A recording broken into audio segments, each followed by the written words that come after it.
Definisi qadar adalah ketetapan Allah terhadap makhluknya sejak zaman azali yang tidak dapat diubah. Sedangkan qadar adalah kenyataan dari ketentuan atau perwujudan dari qada yang masih bisa diubah.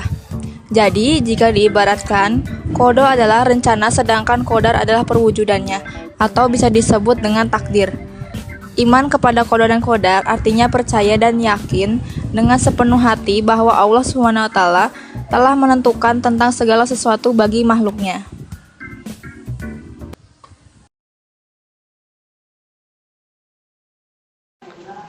Dalil Al-Quran mengenai qada dan qadar. Quran Surah Al-Qamar ayat 49 yang berbunyi, Inna kulla syai'in khalaqnahu biqadari. Sungguh kami menciptakan segala sesuatu menurut ukuran. Quran Surah Al-Hadid ayat 22 yang berbunyi, Ma asaba min musibatin fil ardi wala fi anfusikum illa fi kitabim min qabli an nabra'aha inna dzalika 'alallahi yasir.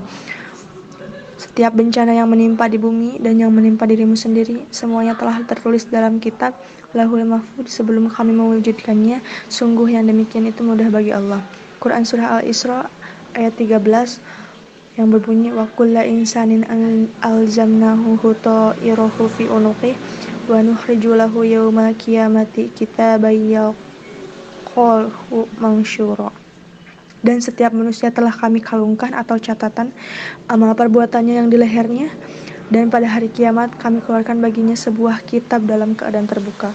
Quran Surat At-Taghabun ayat 11, Ma asaba min musibati illa biidnillah wa man yu'min billahi yahdi qalbah wallahu bikulli syai'in alim. Tidak ada sesuatu musibah yang menimpa seseorang kecuali dengan izin Allah, dan barang siapa beriman kepada Allah, niscaya Allah akan memberi petunjuk kepada hatinya, dan Allah Maha mengetahui segala itu.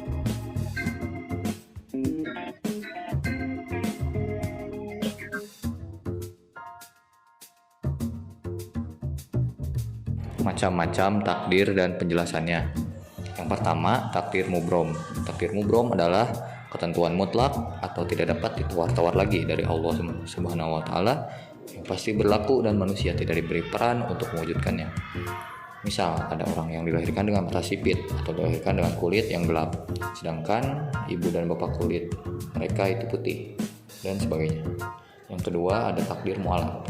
Takdir mu'alaq yaitu ketentuan dari Allah Subhanahu wa taala yang mengikuti sertakan peran manusia melalui usaha atau ikhtiarnya.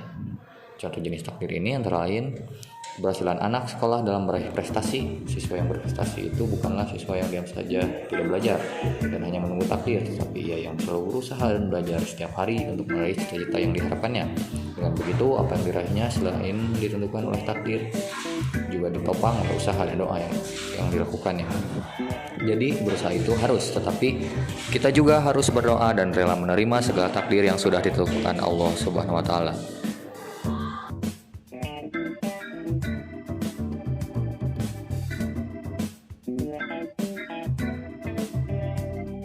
Dalam qadar terdapat keutamaan ikhtiar, sebab dengan ikhtiar sungguh-sungguh juga doa dan tawakal, maka seorang bisa mengupayakan takdirnya.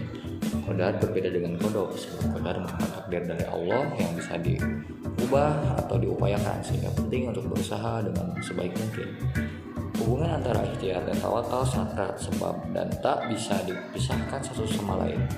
Ikhtiar adalah usaha sungguh-sungguh yang dilakukan untuk mewujudkan keinginan sementara. Tawakal adalah sikap mental yang memasrahkan semua hasil ikhtiarnya kepada Allah. Allah telah menetapkan segala sesuatu yang berkenaan dengan makhluknya sejak zaman azali.